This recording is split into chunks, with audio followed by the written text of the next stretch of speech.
मांडूक्य रहस्य विवृति by His Holiness Sri Sri Sri Sachidanandendra Saraswati Mahaswamiji, HoLenaraseepur. In this Sanskrit work, now we are seeing the introductory part in English. Already we have seen 5 sessions. Today's is the 6th session.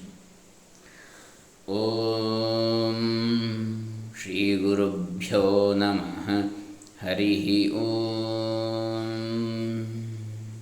Shri Ganeshaya Namaha. Section 3, Gaudapada's system compared with the Mahayana systems, that is Bauddha systems. First one, Gaudapada and Vijnanavada. Vijnanavada means, Vijnana means buddhi or mind.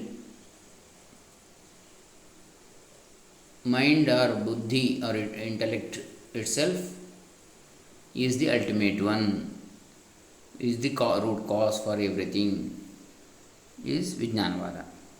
Okay. What is the compare? How we can compare Gaudapada and Vijnanavada? It is interesting to note that until very late in the history of Buddhism, neither Hinayana nor Mahayana works have expressly referred to the Upanishads or any Vedantic system based on them. The denial of the self is, as is well known, the basic tenet of Buddhism, and yet Buddha never takes up for consideration the doctrine of the Upanishad Purusha described as Neti Neti in the oldest of the Upanishads, Brihadaranyaka Upanishad, the universal self who is the one witness in all beings, conscious and devoid of all attributes, Shvetashvatara Upanishad. It is singular that even in Mahayana works like those of Nagarjuna, Maitreya, Vasubandhu, Dingnaga or Dharmakirti, no reference is made to this Upanishadic teaching, the Atman doctrine par excellence. Although the Sankhya and Vaisheshika theories of Atman are refuted now and then along with the Pudgala hearsay, the doctrine of the Atman as neither different from nor identical with the Skandhas upheld by the Vatsiputriya school of Buddhism. Even more surprising, if possible, is their perfect silence with regard to the Vedantic examination of the 3 avasthas on which is based the conclusion that the witnessing self is the absolute, the unrelated invariable principle existing by itself and known by itself, and yet by some magical process manifesting itself as the world of duality. Now this is just the philosophy of Gaudapada has tried to explain by an appeal to reason and experience. If this is so, can it be confidently asserted that it is a variety of the Vijnanavada or Yogacharavada of the Buddhists? Let us compare some of the cardinal tenets of the Vijnanavada and compare them with the Gaudapada's corresponding teachings. Gaudapada sets forth the controversy between the Vijnanavadin and those that postulate the existence of external objects of consciousness. Here is a shloka stating the Vijnanavadin's view of the matter. Prajnapte sanimittatvamishyate yuktidarshanat nimittasya nimittatvamishyate bhutadarshanat. Gaudapada Karika 425. The external object is no cause, or in the phraseology of the Vijnanavadin, it is not alambana pratyaya, because facts are found to be such. It is very difficult to say exactly what is meant by bhuta darshana, experience of facts. But let us take 1 or 2 direct quotations from Vijnanavada works which may throw light on the principal doctrines of that school. Here is a shloka from the Madhyanta vibhanga of Maitreya Natha. अभूत परिकल्पोऽस्ति द्वयं तत्र न विद्यते शून्यता विद्यते तत्र तस्यामपि न स विद्यते. Here Professor Murthy explains that according to the commentator, the abhuta parikalpa means not the wrong ideation itself but the basis of that ideation, that is vijnana itself. Maitreya says here that vijnana as the basis really exists, while the duality imagined to exist in it has no being there. In this vijnana is shunyata of all subject object experiences. Even in the shunyata is this vijnana or abhuta parikalpa. That is to say, nothing can be supposed to exist of which vijnana is not the basis. न खल्वभूतपरिकल्पो न भवति यथा रज्जुशून्यसर्पस्वभावेन तत्स्वभावत्वाभावात् सर्वकालं शून्या न तु रज्जुस्वभावेन तथेहापि यच्च शून्यं तस्य सद्भावात् येन शून्यं तस्य तत्राभावात्. As quoted, like this example of the rope snake given by the commentator evidently implies that vijnana alone is real, while the dvaya or subject-object relation that is experienced in empirical life is unreal. And now let us cite a shloka from the Mandukya Karikas, the first half of which bears a very close similarity to the first half of the above shloka. What is that above shloka? Abhuta parikalposti dvayam tatra na vidyate. अभूताभिनिवेशोऽस्ति द्वयं तत्र न विद्यते द्वयाभावं सुबुद्ध्वैव निर्निमित्तो न जायते. It is very it very much looks as though Gaudapada actually borrowed from the Yogachara work just mentioned, and Professor Bhattacharya is certain that it is a borrowing.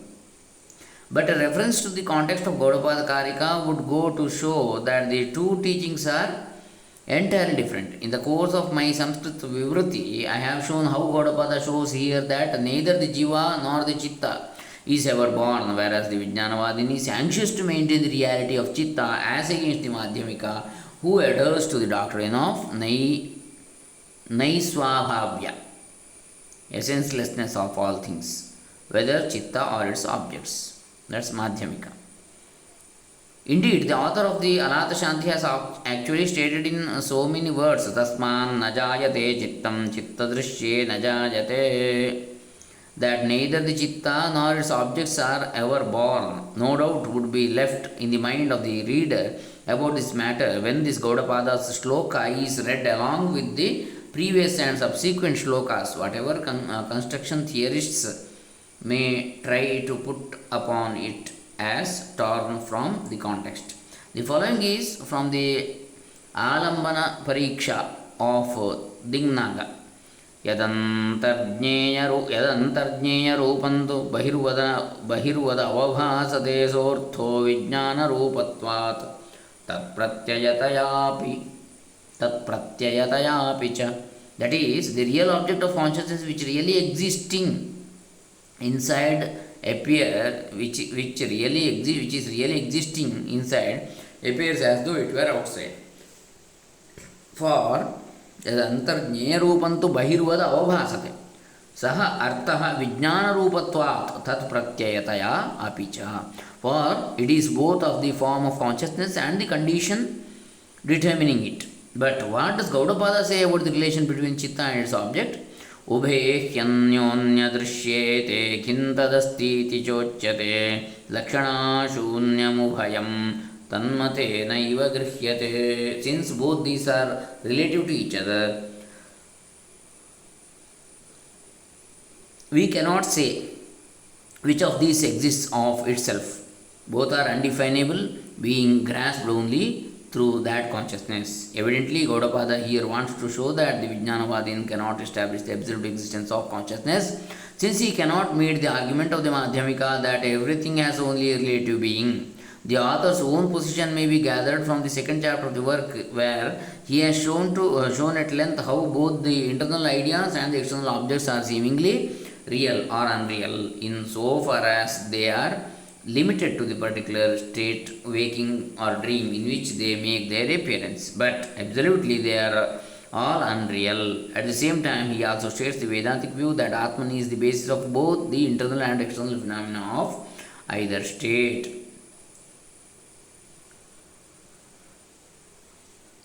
Vasubandhu, an earlier Yogachara Vijnanavadin, offers the following criticism of perception. प्रत्यक्ष बुद्धि स्वप्नादौ यथा सा च यदा तदा न सोऽर्थो दृश्यते तस्य प्रत्यक्षत्वं कथं मतं. The idea of perception may be due to an illusion, just like that in a dream. Moreover, when the idea I have perceived it arises, then the thing is not perceived at all, for it is the manovijnana that comes to that conclusion, and at that time the Chakshur Vijnana is gone, and in particular the object itself is momentary, and so its form and other qualities have quite disappeared by then. How then can we say that we have perceived the object? I have given a paraphrase of the shloka just to show that such criticisms of perception are never to be found in Gaudapada. His position is that a given set of perceptions of things is true only for that particular state of waking or dream in which it takes place. In the next shloka, Vasubandhu goes on to say that just as a so-called perception may arise without an external object, so too memory is possible without a real perception. Gaudapada is innocent of this argument also. The next argument of Vasubandhu is of greater interest, because it is calculated to show the distinction between the two systems in its true perspective. He anticipates an objection that waking perception should not be likened to a semblance of perception in a dream, for no one is able to realize that there is no actual object corresponding to waking perception, whereas everyone is aware of the absence of the objects in dream perception. This argument is not sound, says Vasubandhu, or no one thinks that the external things are not there in a dream perception before he awakes. एवं विधत विकल्पाभ्यास वासना निद्रया प्रसुप्तो लोकः स्वप्न इवाभूतमर्थं पश्यन् अप्रबुद्धस्तदभावं यथावन्नावगच्छति यदा तु प्रतिपक्षलोकोत्तरनिर्विकल्पज्ञानलाभात् प्रबुद्धो भवति तदा तत्पृष्ठलब्धशुद्धलौकिकज्ञानसंसुखीभावात् विषयाभावं यथावदवगच्छतीति sabhanametat. Similarly, the common man, used to a repeated constructive imagination of unreal things and absorbed in a sleep of prolonged mental impression, perceives non-existing objects as in a dream and cannot decide that they are not there really before he is awake. When, however, he awakes by the attainment of the sublating Lokottara transcendental knowledge free from constructive imagination, then he comes to the right conclusion owing to the Shuddha Laukika Jnana, pure knowledge without any object, with which he is confronted in the wake of aforesaid Lokottara Jnana. Here, perhaps one might trace certain Buddhistic influences to which Gaudapada possibly reacted in drawing up his own program of the setup of the graduation of enlightenment after striking off ignorance. Vasubandhu's suggestion that the common man has been in a long dream and that he awakens to the truth of Vijnapti Matrata when he attains to the transcendental knowledge may have sent our author back to Upanishad teaching, where after an examination of the three states, samsara, transmigratory life, is described at length, and then freedom from bondage is shown to result from knowledge. This is not impossible, but neither it is impossible that the Upanishads themselves, such as the Katha उत्तिष्ठत जाग्रत प्राप्य वरान् निबोधत. Awake, arise, go to the wise and know the truth. May have given him the suggestion of a dream. Whatever be the truth, the idea of comparing empirical life to a dream, it must be noted, suggests to the two thinkers two totally distinct and different modes of spiritual awakening. While Vasubandhu proposes the achievement of Shuddha Laukika Jnana of the highest trance, Gaudapada is satisfied that a systematic examination of the three states in the light of the Upanishads, it is quite competent to deliver the goods without the necessity of having component to deliver the without the necessity of having recourse to any individual mystic experience. Indeed, for him it is not an experience of the absence of either the subject or the object or both that matters, for we do experience in daily life the absence of the object in dreams and the absence of both the subject and object in sound sleep. Accordingly, Gaudapada applies the terms Laukika Lokottara. Laukika common experience, Shuddha Laukika pure experience, and Lokottara is transcendental experience to waking, dream, and dreamless sleep, respectively, unlike the Yogachara Vijnanavadin, who is keen about using them for particular grades of the consciousness. According to Gaudapada, it is not in any particular state bereft of empirical consciousness, both as deep sleep or trance, that we should look to our deliverance from ignorance. अनादिमायया सुप्तो यदा जीवः प्रबुध्यते अजमनिद्रमस्वप्नमद्वैतं बुध्यते तदा. Gaudapada. Only when the individual soul awakes from its beginningless illusory sleep, it comes to realize the absolute unborn sleepiness and the dreamless, the absolute, which is in the words of the Mandukya Upanishad, Nantah prajnam na bahih prajnam no bhayavatah prajnam na prajnana ghanam na prajnana prajnam. Neither inward consciousness nor outward consciousness, nor both or nor one mass of consciousness, neither mass or unconsciousness, transcending in short all states or grades of consciousness whatsoever.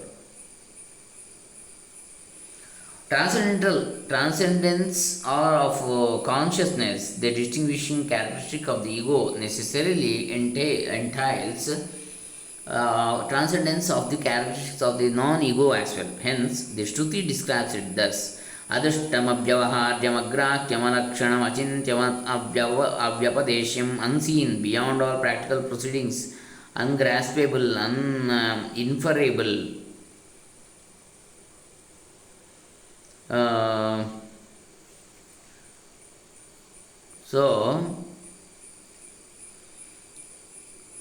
Through any sign, unthinkable, unutterable, inferable through any sign, unthinkable, unutterable.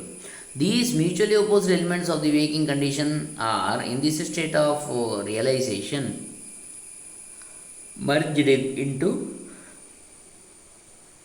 one. For they have been always one in this absolute called Atman, or shortness sake. For shortness sake, Atman.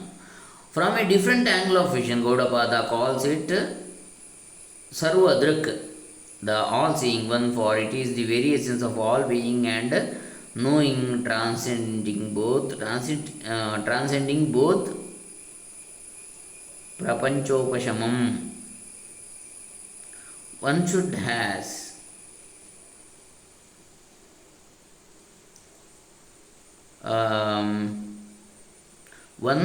one who has realized it knows that he is ever one with it, and hence is Sarvajna, the all-knowing one. To sum up the results obtained so far, number one, Vijnanavada is obsessed by a bias towards empirical consciousness, which it is anxious to free from the trammels of external objects. Vedanta looks upon both the consciousness and its objects as phenomena contingent to their particular state, waking or dream. Vijnanavada regards all subject object relation as an illusory, though construction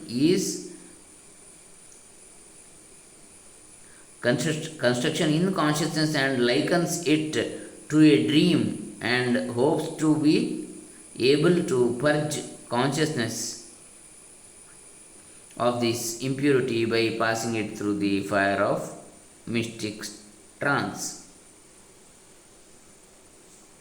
Vedanta, on the other hand, regards all subject object relation as peculiar to the state in which it manifests itself.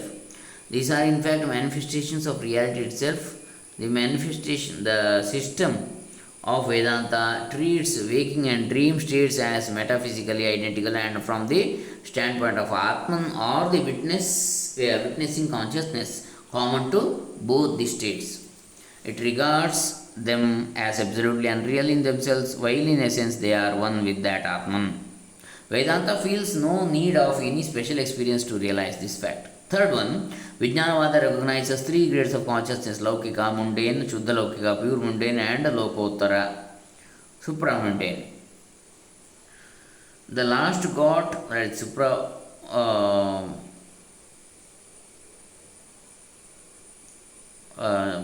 the last called supramundane, Lokottara, is got through the aid of a trance.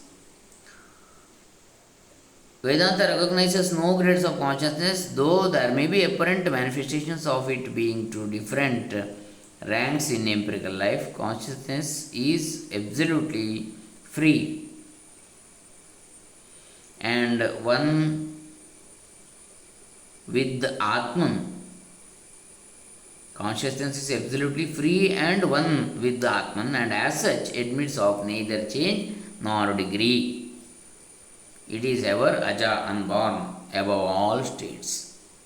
So, this is the first point, Gaudapada and the Vijnanavada. Next point, we have the historical background of Shunyavada. Second one, the short digression will be necessary before we proceed further. Although the Madhyamika school is chronologically anterior to the Yogachara Vijnanavada, the latter had to be taken up first, not merely because it is generally considered by some Buddhists to be a more systematical exposition of Buddhism, but chiefly because it is more likely to be misunderstood to be the source of the Advaitic Vedanta. But it must be borne in mind that the order of the emergence of the most important schools of Buddhism is Theravada, Vaibhashika or Sarvasti Bhava, Madhyamika and Yogachara, which later on became the Vijnanavada. The canonical literature of the first school is in Pali, while that of the rest in Sanskrit. This accounts for the comparatively very little, if any, reference to the Theravada in Brahmanical works. The Vaibhashikas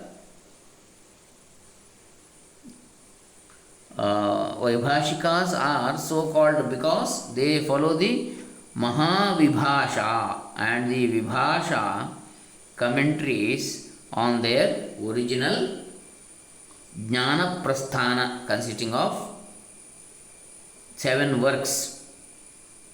Nagarjuna's Madhyamika Shastra, and known as the Mula Madhyamika Karikas, is chiefly criticism of the Abhidharma philosophy of the Vaibhashikas or Sarvastitva Vadins.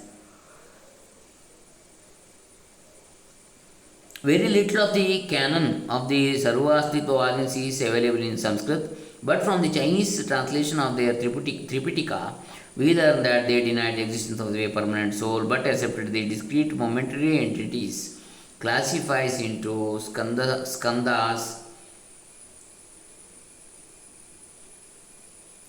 ayatanans maybe, and dhatus.